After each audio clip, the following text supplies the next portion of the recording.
Smart money concept series में हमारा ये फर्स्ट वीडियो है। आज के इस वीडियो में हम स्मार्ट मनी कॉन्सेप्ट के अंतर्गत कंप्लीट मार्केट स्ट्रक्चर मैपिंग कैसे करते हैं इसे समझने वाले हैं। तो चलिए सबसे पहले मार्केट स्ट्रक्चर किसे कहते हैं ये जानते हैं। मार्केट में मुख्य रूप से 3 स्टेजेस या फिर स्ट्रक्चर्स होते हैं, जिसमें बुलिश स्ट्रक्चर जिसे हम प्राइस एक्शन में अप ट्रेंड कहते हैं, साथ ही एक साइडवेज स्ट्रक्चर और उसके बाद एक डाउन ट्रेंड या फिर बेरिश स्ट्रक्चर को हम चार्ट पर देखते हैं। अगर आप प्राइस एक्शन की समझ रखते हैं तो जब भी मार्केट में प्राइस हायर हाई और हायर लोज बनाकर ऊपर बढ़ती है तो उस समय मार्केट में एक अप ट्रेंड चल रहा होता है, जबकि साइडवेज मार्केट में चार्ट पर दोनों तरफ से लगभग इक्वल हाइज और लोज बनने के कारण हमें कोई भी क्लियर ट्रेंड नहीं दिखाई देता, जिस कारण प्राइस एक ही रेंज में कंसोलिडेट करती रहती है। लेकिन जब भी मार्केट में लोअर लोज और लोअर हाइज का स्ट्रक्चर चार्ट पर बनता है तो हम उसे एक डाउन ट्रेंड या फिर बेरिश मार्केट स्ट्रक्चर कहते हैं। ये मार्केट में चल रहे ट्रेंड या फिर स्ट्रक्चर को समझने का एकदम बेसिक सा तरीका है, जिसे हम प्राइस एक्शन में चार्ट रीडिंग करते समय इस्तेमाल करते हैं। लेकिन एसएमसी में मार्केट स्ट्रक्चर मैपिंग करते समय हमें ब्रेक ऑफ स्ट्रक्चर और चेंज ऑफ कैरेक्टर, इन 2 बातों का ध्यान रखना पड़ता है। तो चलिए सबसे पहले ब्रेक ऑफ स्ट्रक्चर यानी कि बॉस किसे कहते हैं ये जानते हैं। यहां मार्केट एक अप ट्रेंड में इस तरह से हायर हाइज और हायर लोज का फॉर्मेशन बनाकर ऊपर जा रहा है। स्मार्ट मनी कॉन्सेप्ट में जब भी प्राइस अपने पुराने हाई को ब्रेक करके ऊपर निकलती है और उस हाई के ऊपर थोड़ी देर तक ट्रेड करने के बाद नीचे आती है तो इसे हम ब्रेक ऑफ स्ट्रक्चर कहते हैं, क्योंकि यहां मार्केट ने इस तरह से एक स्विंग हाई बनाया था, यानी कि एक पैटर्न क्रिएट किया था। अब जब प्राइस इस लोअर पॉइंट से फिर से ऊपर निकलती है तो प्राइस ने बनाया हुआ ये पैटर्न यानी कि स्ट्रक्चर ब्रेक हो जाता है, जिससे यहां एक और न्यू हाई बनने से चार्ट पर एक और न्यू पैटर्न या फिर स्ट्रक्चर बन जाता है। इस तरह से प्राइस हायर हाइज बनाकर ऊपर बढ़ती है। प्राइस एक्शन में जब भी इस तरह से प्राइस मूव करती है तो यहां हम इसे चार्ट पर बनने वाला एक चार्ट पैटर्न कहते हैं, और जब भी मार्केट अपने पुराने पैटर्न को ब्रेक करके एक नया पैटर्न बनाता है तो उसे हम प्राइस एक्शन की भाषा में पैटर्न ब्रेक इस नाम से जानते हैं। लेकिन इसी बात को स्मार्ट मनी कॉन्सेप्ट में ब्रेक ऑफ स्ट्रक्चर इस तरह के भारी भरकम नाम से बुलाया जाता है।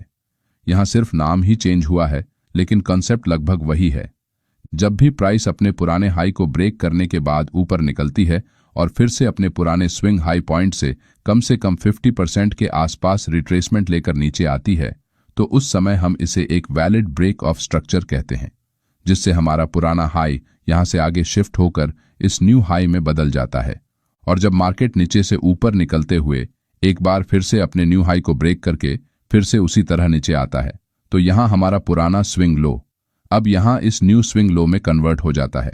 अब इस तरह से जो पैटर्न बनता है तो इसे एक वैलिड ब्रेक ऑफ स्ट्रक्चर कहा जाता है, जहां प्राइस एक स्ट्रांग पुल बैक लेकर नीचे आती है और फिर से ऊपर की तरफ निकलती है। लेकिन बहुत बार जब मार्केट में एक स्ट्रांग अप ट्रेंड चल रहा होता है उस समय प्राइस थोड़ा सा नीचे आकर फिर से ऊपर निकलती है, जिससे चार्ट पर इस तरह से शैलो पुलबैक बनता है। अब इस तरह के पुलबैक को बहुत से न्यू ट्रेडर जो एसएमसी को सीख रहे हैं वो एक वैलिड पुलबैक मानते हैं, लेकिन ये एक गलत प्रैक्टिस है।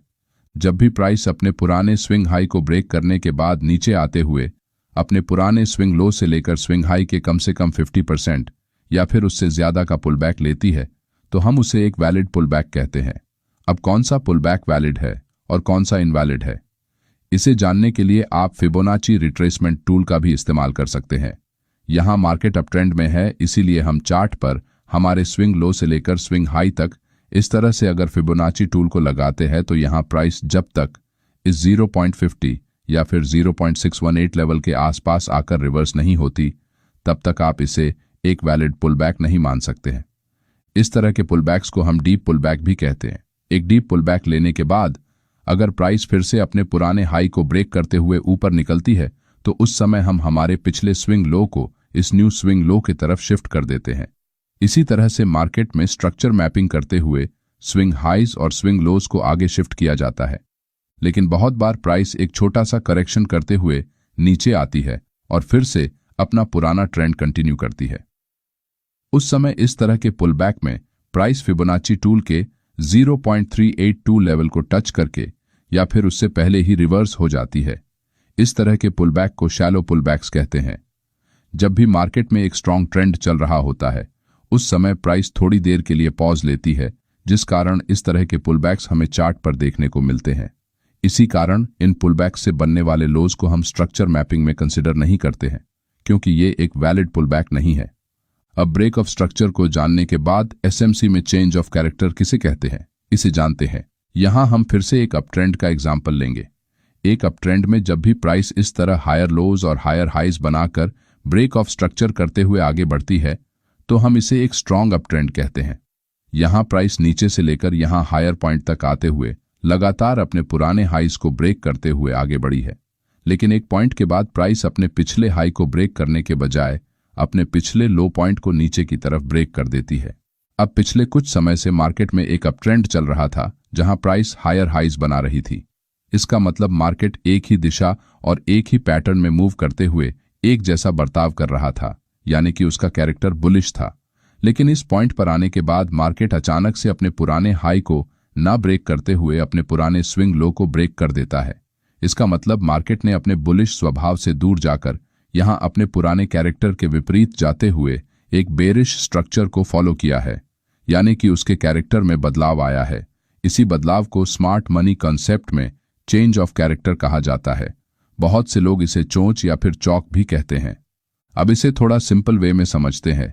यहाँ लेफ्ट साइड में प्राइस एक बुलिश ट्रेंड में है, यानी कि उसका कैरेक्टर बुलिश है, और इस राइट साइड के चार्ट में प्राइस एक बेरिश ट्रेंड में है, यानी कि उसका कैरेक्टर बेरिश है। लेकिन कुछ समय बाद प्राइस अपने पुराने पैटर्न को, यानी कि कैरेक्टर को आगे कंटिन्यू करने के बजाय प्राइस बुलिश पैटर्न में बेरिश और बेरिश पैटर्न में जब इस तरह से बुलिश स्ट्रक्चर को अगर चार्ट पर बनाने लगती है, तो उसे हम चेंज ऑफ कैरेक्टर कहते हैं। यहाँ प्राइस बुलिश ट्रेंड में इस तरह से ब्रेक ऑफ स्ट्रक्चर करते हुए आगे बढ़ रही है, जहां हर एक वैलिड पुलबैक के बाद हम अपने पुराने स्विंग लो को आगे शिफ्ट कर रहे हैं। लेकिन एक समय के बाद प्राइस अपने पुराने स्विंग हाई को ब्रेक करने में फेल हो जाती है और अपने प्रीवियस स्विंग लो को नीचे ब्रेक कर देती है, और फिर से ऊपर निकलते हुए अपने पुराने हाई को ब्रेक करने के बजाय एक बार फिर से अपने पुराने लो को ब्रेक कर देती है, जिससे चार्ट पर बनने वाले इस पैटर्न को हम चेंज ऑफ कैरेक्टर कहते हैं। क्योंकि मार्केट ने यहां अपना बुलिश स्ट्रक्चर बदलकर उसे बेरिश स्ट्रक्चर में कन्वर्ट किया है। चेंज ऑफ कैरेक्टर को हम ट्रेंड में आने वाले संभावित बदलाव के रूप में भी देख सकते हैं। इसका मतलब अगर चार्ट पर चेंज ऑफ कैरेक्टर जैसा स्ट्रक्चर बनता है, तो मार्केट अपना पुराना ट्रेंड कंटिन्यू करने में फेल हो गया है और मार्केट में एक न्यू ट्रेंड स्टार्ट होने के चांसेस बढ़ रहे हैं, जिससे आप इसके अकॉर्डिंग अपने ट्रेड एंट्री को प्लान कर सकते हैं। लेकिन कौन सा ब्रेक ऑफ स्ट्रक्चर और चेंज ऑफ कैरेक्टर वैलिड है और कौन सा इनवैलिड है, इसे कैसे पहचानना है, चलिए जानते हैं। यहां मार्केट हायर हाइज और हायर लोज का स्ट्रक्चर बनाकर बुलिश ट्रेंड में ट्रेड कर रहा है। यहां पहली बार प्राइस अपने इस हाई को ब्रेक करती है और फिर से नीचे जाते हुए पुल बैक लेकर अपने पुराने हाई को ब्रेक करने की कोशिश करती है, जिससे चार्ट पर इस हाई पॉइंट के पास एक लॉन्ग विक कैंडल बनती है। लेकिन ये एक वैलिड ब्रेक ऑफ स्ट्रक्चर नहीं है, क्योंकि यहां कैंडल की क्लोजिंग प्रीवियस स्विंग हाई के ऊपर नहीं हुई है। इसलिए हम इसे स्मार्ट मनी कॉन्सेप्ट में एक लिक्विडिटी स्वीप कहते हैं, क्योंकि मार्केट ने यहां इस हाई के आसपास जो भी सेलर्स के स्टॉप लॉस लगे हुए थे, उन्हें अब्जॉर्ब करने की कोशिश की है। थोड़ी देर बाद प्राइस एक छोटा सा पुल बैक लेकर ऊपर बढ़ते हुए अपने पुराने स्विंग हाई के ऊपर कैंडल क्लोज करती है। तो अब हम इसे एक वैलिड ब्रेक ऑफ स्ट्रक्चर कह सकते हैं। जैसे ही हमें यहां एक वैलिड ब्रेक ऑफ स्ट्रक्चर मिलता है, तो हम अपने पुराने स्विंग लो को इस न्यू स्विंग लो में शिफ्ट कर सकते हैं। थोड़ी देर बाद प्राइस फिर से एक पुल बैक लेकर अपने पुराने स्विंग हाई को ब्रेक करने की कोशिश करती है, लेकिन यहां भी कैंडल इस स्विंग हाई के ऊपर क्लोज करने में फेल हो जाती है और प्राइस तेजी से नीचे गिर जाती है। इसका मतलब यहां कोई भी वैलिड ब्रेक ऑफ स्ट्रक्चर नहीं हुआ है, जिस कारण हमें अपने पुराने स्विंग लो को आगे शिफ्ट करने की कोई भी जरूरत नहीं है। क्योंकि जब तक चार्ट पर कोई वैलिड ब्रेक ऑफ स्ट्रक्चर नहीं बनता, तब तक हमें अपने पुराने स्विंग लो को उसकी जगह से आगे शिफ्ट नहीं करना है। इस बात को आपको समझना होगा, तभी आप चार्ट पर अच्छी तरह से स्ट्रक्चर मैपिंग कर सकेंगे। अब हमारा स्विंग लो अपने पुराने जगह पर है, लेकिन यहां मार्केट ने अपने बुलिश ट्रेंड को फॉलो करते हुए स्विंग हाई को ब्रेक करने की जगह स्विंग लो को ब्रेक किया है। इसका मतलब यहां चेंज ऑफ कैरेक्टर होने के कारण मार्केट में बेरिश ट्रेंड के आने की संभावना है। यहां प्राइस नीचे जाते हुए अपने पुराने स्विंग लो के नीचे कैंडल को क्लोज करती है, जिससे ये एक वैलिड चेंज ऑफ कैरेक्टर बन जाता है। थोड़ी देर बाद प्राइस नीचे से पुल बैक लेकर ऊपर आती है। मगर फिर से नीचे जाते हुए अपने पुराने स्विंग लो को ब्रेक कर देती है। इसका मतलब यहां एक बेरिश ब्रेक ऑफ स्ट्रक्चर हुआ है। अब ये पुलबैक वैलिड है या फिर इनवैलिड है, इसे जानने के लिए हम यहां फिर से फिबोनाची टूल को लगाकर देखेंगे। अब यहां मार्केट बेरिश है, इसलिए फिबोनाची को ऊपर से नीचे ड्रॉ करना पड़ेगा। फिबोनाची टूल को चार्ट पर किस तरह से लगाना है इसके बारे में हमने एक फुल वीडियो बनाया है, आप उसे भी देख सकते हैं। अब आप यहां देखेंगे कि प्राइस ने 0.50 के लेवल के आसपास आकर रिवर्स किया है, जिस कारण ये एक वैलिड पुलबैक है। इसलिए प्राइस जैसे ही अपने पुराने स्विंग लो को नीचे ब्रेक करती है तो हम यहां ब्रेक ऑफ स्ट्रक्चर को मार्क करते हुए अपने पुराने स्विंग हाई को इस न्यू स्विंग हाई के पास ला सकते हैं। इसी तरह से चार्ट पर ब्रेक ऑफ स्ट्रक्चर और चेंज ऑफ कैरेक्टर को मार्क किया जाता है। हमने यहां इन दोनों कॉन्सेप्ट्स का सिर्फ एक बेसिक इंट्रोडक्शन ही देखा है। इसे चार्ट पर किस तरह से इस्तेमाल करना है इसके बारे में हम आने वाले वीडियोस में विस्तार से समझने वाले हैं। चलिए अब स्ट्रॉन्ग हाइज और स्ट्रॉन्ग लोज को कैसे आइडेंटिफाई करना है इसे जानते हैं। अब चार्ट पर यहां सबसे पहले वाला जो स्विंग लो था उसे हम एक स्ट्रॉन्ग लो कहते हैं, क्योंकि इस लो को ब्रेक करते ही मार्केट ने अपना बुलिश ट्रेंड चेंज करते हुए बेरिश ट्रेंड में प्रवेश किया था। साथ ही यहां चेंज ऑफ कैरेक्टर से पहले वाले स्विंग हाई को सबसे स्ट्रॉन्ग हाई कहा जाता है, क्योंकि मार्केट में ये लेवल फ्यूचर में एक स्ट्रॉन्ग रेजिस्टेंस के रूप में काम आने वाला है और इसे ब्रेक करना मार्केट के लिए सबसे मुश्किल काम हो सकता है, क्योंकि यहां सबसे ज्यादा सेलर्स के स्टॉप लॉस मौजूद है, जिस कारण यहां सबसे ज्यादा सेलिंग प्रेशर होने के कारण इसे ब्रेक करना मार्केट के लिए थोड़ा मुश्किल काम है। इसलिए ये लेवल भविष्य में एक रेजिस्टेंस के रूप में काम करेगा। चार्ट पर ब्रेक ऑफ स्ट्रक्चर के बाद जब प्राइस रिट्रेसमेंट करती है तो उस समय वो अपने पुराने स्विंग हाई और स्विंग लोज के अंदर ही ट्रेड करती रहती है। उस समय यहां जो ये स्विंग्स बन रहे हैं उन सभी को इंटरनल स्विंग्स या फिर माइनर स्विंग्स कहा जाता है। इस तरह के स्विंग्स को चार्ट पर रिटेल ट्रेडर्स की लिक्विडिटी को ग्रैब करने के लिए बनाया जाता है। इसलिए इस तरह के इंटरनल स्ट्रक्चर में हमें अपनी ट्रेड एंट्रीज को करने से हमेशा बचना चाहिए।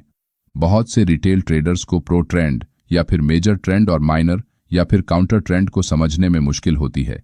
चलिए इसे सिंपल भाषा में समझते हैं। इस चार्ट में प्राइस यहां से लेकर यहां इस पॉइंट तक हायर हाइज और हायर लोज बना रही है। प्राइस एक्शन के हिसाब से ये एक बुलिश ट्रेंड कंसिडर किया जाता है। इसका मतलब मार्केट में मुख्य रूप से एक बुलिश सेंटिमेंट बना हुआ है, यानी कि मार्केट का मेजर ट्रेंड या फिर जिसे कुछ लोग प्रो ट्रेंड कहते हैं वो बुलिश है, क्योंकि प्राइस धीरे धीरे ऊपर बढ़ रही है। लेकिन मार्केट में प्राइस कभी भी एक सीधी रेखा में ऊपर या फिर नीचे मूव नहीं करती। अगर प्राइस को एक जगह से दूसरे जगह जाना है तो उसे बायर और सेलर्स को ट्रेड एंट्री और एग्जिट करने का मौका देना पड़ता है। इसलिए इस पॉइंट पर मार्केट में जो ट्रेडर्स ऐड हुए थे उनमें से कुछ ट्रेडर्स के द्वारा प्रॉफिट बुकिंग करने और कुछ फ्रेश सेलर्स के ऐड होने के कारण प्राइस यहां थोड़ा नीचे आती है, जिस कारण यहां फिर से कुछ न्यू बायर्स मार्केट में शामिल होते हैं और ये सिलसिला ऐसे ही चलता रहता है, जिस वजह से प्राइस छोटे छोटे पुलबैक लेकर आगे बढ़ती है। एक मेजर ट्रेंड की विपरीत दिशा में प्राइस के इसी बिहेवियर को हम माइनर ट्रेंड या फिर काउंटर ट्रेंड कहते हैं। यहां बीच बीच में जो प्राइस ने रिट्रेसमेंट करते हुए छोटे मूव्स किए हैं उनका समावेश काउंटर ट्रेंड में किया जाता है और इन्हीं जगहों पर सबसे ज्यादा रिटेल ट्रेडर्स को फंसाया जाता है। इसलिए अगर आपको अपनी ट्रेडिंग जर्नी में बड़े प्रॉफिट्स बनाने हैं तो आपका ध्यान हमेशा मार्केट में चल रहे मेजर ट्रेंड की तरफ ही होना चाहिए और उसी दिशा में आपकी ट्रेड एंट्रीज को आपको प्लान करना पड़ेगा। अब इन सभी पॉइंट्स को एक मिनट में जानते हैं। यहां प्राइस एक स्विंग हाई बनाकर नीचे आने के बाद फिर से अपने पुराने स्विंग को ब्रेक कर देती है तो चार्ट पर ब्रेक ऑफ स्ट्रक्चर हो जाता है। कुछ देर तक ऐसे ही हायर हाइस और हायर लो बनाकर ऊपर जाने के बाद जब प्राइस अपने आखिरी स्विंग लो को नीचे की तरफ ब्रेक करते हुए फिर से एक लोअर हाई लगाती है तो यहां चेंज ऑफ कैरेक्टर हो जाता है। यहां हमारा मेजर ट्रेंड बुलिश है क्योंकि प्राइस हायर हाइज लगा रही है, तो ये बीच के जो पुलबैक है वो हमारा काउंटर ट्रेंड है। साथ ही ये स्विंग हाई और ये स्विंग लो स्ट्रांग है, तो ये बीच में बन रहे स्विंग हाई एंड लोज को हम वीक हाई एंड लोज कहते हैं और साथ ही इन्हें इंटरनल स्ट्रक्चर भी कहा जाता है। यहां ये एक इनवैलिड पुलबैक है क्योंकि मार्केट यहां 50% से कम रिट्रेस हुआ है, तो ये एक वैलिड पुलबैक है क्योंकि यहां प्राइस ने डीप पुलबैक लिया है। इस वीडियो में हमने स्मार्ट मनी कॉन्सेप्ट्स के सिर्फ कुछ बेसिक कॉन्सेप्ट्स को कम समय में जानने की कोशिश की है। अगले वीडियो में हम इससे एडवांस्ड और एक्चुअल ट्रेडिंग में काम आने वाले कॉन्सेप्ट्स को 1 by 1 फुल डिटेल में चार्ट्स पर अच्छी तरह से समझने की कोशिश करेंगे।